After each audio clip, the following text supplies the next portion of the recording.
조인서 변호사의 상담소.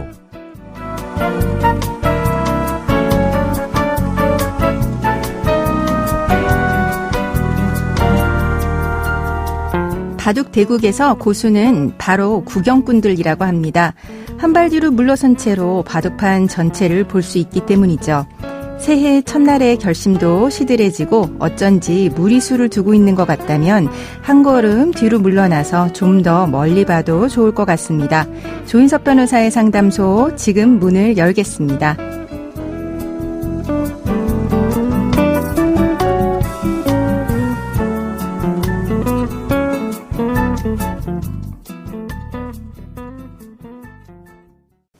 당신을 위한 로하우스 조담소 박경래 변호사와 함께합니다. 안녕하세요. 안녕하세요. 법무법인 신세계로의 박경래 변호사입니다. 오늘의 고민 사연은 어떤 내용일까요? 연애할 때 아내는 여러 모임의 리더 역할을 했고 술자리를 즐겼습니다. 저는 그런 아내 옆에서 조용히 웃고 있는 멤버였는데 어느 날 단둘이 술을 마시게 되면서 연인 사이가 됐습니다. 그땐 활달하고 리더십이 있는 아내가 매력적이었습니다. 그런데 결혼을 하고 보니 그런 성향이 갈등의 기폭제가 됐습니다. 아내는 항상 주목받기를 원했는데 결혼하고 나서 스트레스를 많이 받았습니다. 특히 아이를 낳고 나서 직장을 그만둔 이후로는 늘 화가 나 있는 사람이 돼버렸습니다. 저는 최대한 비위를 맞춰주려고 노력했지만 아내는 작은 일에도 욕설을 내뱉었습니다. 아이도 듣는데 욕하지 말라고 하면 아직 어려서 알아듣지도 못하는데 무슨 상관이냐고 악다구니를 썼죠. 그렇다고 제가 양육에 참여하지 않은 건 아닙니다. 퇴근하고 난 뒤에는 아이를 돌봤고 아내가 요리를 전혀 할 줄 몰라서 식사 담당도 언제나 저였습니다. 그런데도 아내는 늘 불만이 많았고 제가 서운하다는 말 한마디라도 하면 귀에 피가 나도록 욕설을 퍼부었습니다. 그런 날엔 저는 망구석처럼 멈춰서 아내의 분이 풀리길 기다려야 했습니다. 그렇다고 아내에게 단점만 있는 건 아닙니다. 집안일이나 육아에는 흠잡을 데가 없습니다. 다만 거의 매일 심한 욕을 듣다 보니 지금은 애정이 많이 사라진 상태입니다. 다른 문제는 없지만 욕을 하는 게 이혼 사유가 될 수 있을까요? 욕을 달고 사는 아내에게 아이를 맡기기 싫은데 제가 아이를 키울 수 있을까요? 아내가 이혼하지 않겠다면 저는 어떻게 해야 하나요?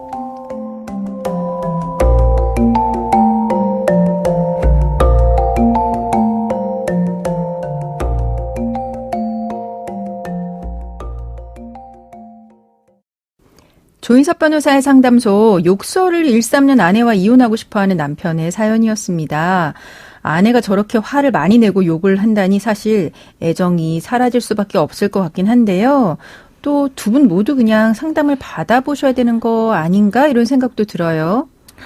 네, 그 욕을 달고 사는 사람이랑 살면 아무래도 정신적으로 좀 고통이 클 수밖에 없고 그러다 보면 또 부부 사이 대화가 단절될 것 같은데 그렇죠. 이렇게 소통이 안 되다 보면 결국은 이혼으로 이어질 수밖에 없을 것 같습니다. 상담을 네. 받아보시기를 권합니다. 네. 그런데 이렇게 욕을 하는 것 이혼 사유 될 수 있을까요? 부부싸움 하거나 어떻게 감정적으로 동요했을 때 이제 일시적으로 뭐 욕을 한두 번 하는 경우가 있죠. 그것만으로는 이혼 사유가 되기 어렵겠지만 사연자님 아내분은 그 수위도 높고 빈도가 매우 빈번합니다. 네. 이런 경우에는 민법 제840조 3호에 배우자에게 심히 부당한 대우를 하는 경우에 해당할 수 있겠습니다. 네, 그렇군요. 배우자 폭언이나 욕설 때문에 이혼을 결심하는 사례는 아주 많고요. 법원에서도 뭐 욕하는 거 외에 뭐 물건을 던지거나 신체적으로 위해를 가하는 수준이 전혀 아닌 언어 폭력만 있는 경우에도 그 자체로 독립적으로 이혼 사유로 인정하고 있습니다. 네, 변호사 되고 나서 놀란 것 중에 하나가 이렇게 세상에 많은 욕이 있구나라고 하는 걸 알게 된 걸 정도로 진짜 욕을 많이 하세요. 네. 네. 그래서 다만 이제 이혼에 아내가 동의하지 않는 경우에는 소송으로 부득이 가실 텐데 증거가 필요할 듯합니다. 아내와 대화하는 과정에서 녹음하는 거는 불법이 아니지만 사연자님이 그 말씀하신 것처럼 아내가 아이한테 아이하고만 있을 때 하는 욕설을 녹음하는 건 불법 녹음이 될 수 있으니 법률적인 조언을 받으시기 바랍니다. 네. 근데 어쨌거나 이렇게 아이한테 욕을 하는 거 어떻게 생각하면 아동학대로도 될 수 있을 것 같고 나중에 이혼하는 경우에 친권 양육권자 지정에서 당연히 반영이 되어야 될 것 같은데 어떤가요? 네, 아이 앞에서 상습적으로 심한 욕설을 하는 행위는 정서적인 학대 행위로서 아동학대 행위에 해당하는 것이 맞습니다. 다만 이제 아이가 욕을 알아듣지 못한다 뭐 이렇게 아내가 말한 걸 보니까 아이가 아직 어린 것 같습니다. 네. 아내가 어떤 아동학대 행위를 했다고 볼 정도로 양육자로서 부적절한 사유가 있는 경우에도 아주 어린아이의 경우에는 엄마의 보살핌이 필요하다. 그래서 엄마가 양육하는 것이 맞다. 이렇게 법원이 판단을 하는 경우도 있습니다. 네.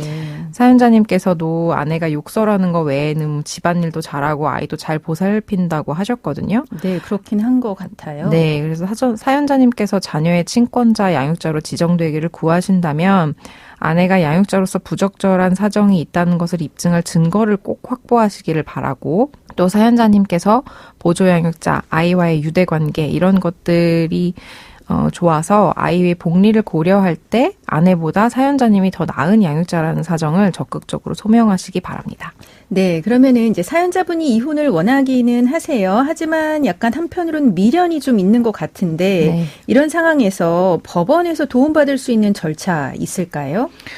네, 그 아내가 결혼 전에는 사실 좋은 사람이었고 적극적이고 활발했는데 결혼 후에 갑자기 이렇게 돌변을 한 거라면 어쩌면 결혼과 출산으로 인한 일시적인 어떤 우울 증세의 발로일 수도 있습니다. 네. 사연자님께서 아내와 이혼하지 않고 잘 살아보기를 원하신다면 법원에서 이혼 소송을 진행하는 과정에서도 부모 교육 조정 조치라던가 부부 상담 조정 조치 이런 그 도움을 주는 절차를 두고 있거든요. 그래서 그걸 통해서 배우자와의 관계 회복, 자녀 앞에서 어떤 행동을 보여야 할지 등에 대해서 교육을 받으실 수 있습니다. 아직 미련이 남아 있다면 법원에서 이런 절차도 함께 구해서 재결합을 위해서 노력해 보시기 바랍니다. 네. 근데 그렇게 노력을 했는데도 안 된다라고 하면 결국은 이혼을 하셔야 되는 건데, 이혼을 하는 경우에 이제 부인의 욕설로 인해서 내가 정신적 고통을 받았다라고 하면서 위자료 청구 가능할까요? 네, 그 이혼이 인용될 정도의 그 혼인 파탄 사유로서 아내의 욕설이 이제 부당한 대우에 해당한다고 하면, 그리고 그 위자료가 인정될 수 있는 수준이라면, 그럴 때는 혼인 파탄의 책임이 아내에게 있으므로 사연자님은 아내에게 위자료를 청구할 수 있습니다. 네, 그럼 지금까지 상담 내용을 정리해 보자면 아내의 빈번한 폭언과 욕설은 이혼 사유가 될 수 있고요. 합의가 없을 경우에는 재판상 이혼 청구를 해야 합니다. 아내의 욕설은 아이에 대해서는 정서적 학대에 해당하긴 하지만 아직 어린 나이의 아이에게는 엄마의 보살핌이 필요할 수가 있어서요. 만약에 사연자분이 친권자, 양육권자 지정을 꼭 원하는 경우에는 아내분이 아이를 양육하기에 부적절하다라고 하는 사정을 반드시 제대로 입증하셔야 됩니다. 그리고 만약에 아내의 변화가 일시적인 우울증일 수도 있기 때문에요. 그런 경우에는 부부 상담을 통해서 관계 회복을 시도해 보실 것을 추천해 드립니다. 지금까지 법무법인 신세계로의 박경래 변호사와 함께했습니다. 감사합니다. 조인섭 변호사의 상담소는 유튜브와 홈페이지를 통해서 다시 듣게 하실 수 있습니다. 궁금한 점이나 건의할 사항이 있으면 홈페이지 상담 게시판에 글 남겨주세요. 법무법인 신세계로에 따로 연락을 주셔도 좋습니다.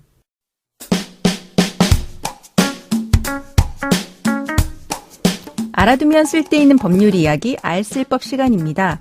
지갑 속 복권 한 장은 일주일을 든든하게 한다라는 말이 있죠. 하지만 복권 1등에 당첨되기란 엄청난 행운이 필요한 일인데요. 최근에 경기도 파주에서 일하는 태국인 형제가 한국 로또 1등에 당첨됐다고 합니다. 이 형제는 얼마 정도를 받았을까요? 자세한 내용 살펴볼까요?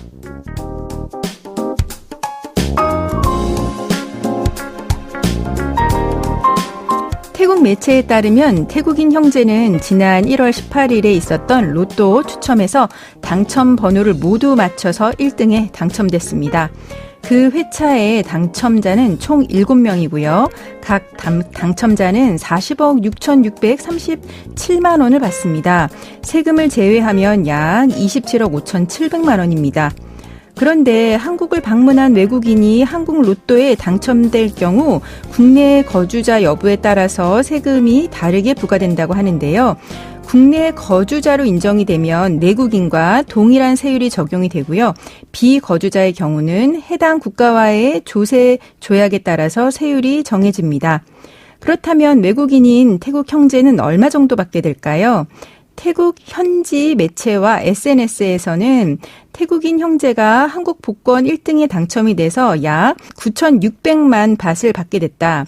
두 사람은 같은 일을 하고 있으며 각각 4,500만 바트를 나눠 갖고 고국으로 돌아갈 준비를 하고 있다라고 전하고 있습니다. 4,500만 바트는 우리나라 돈으로 약 19억 정도 됩니다.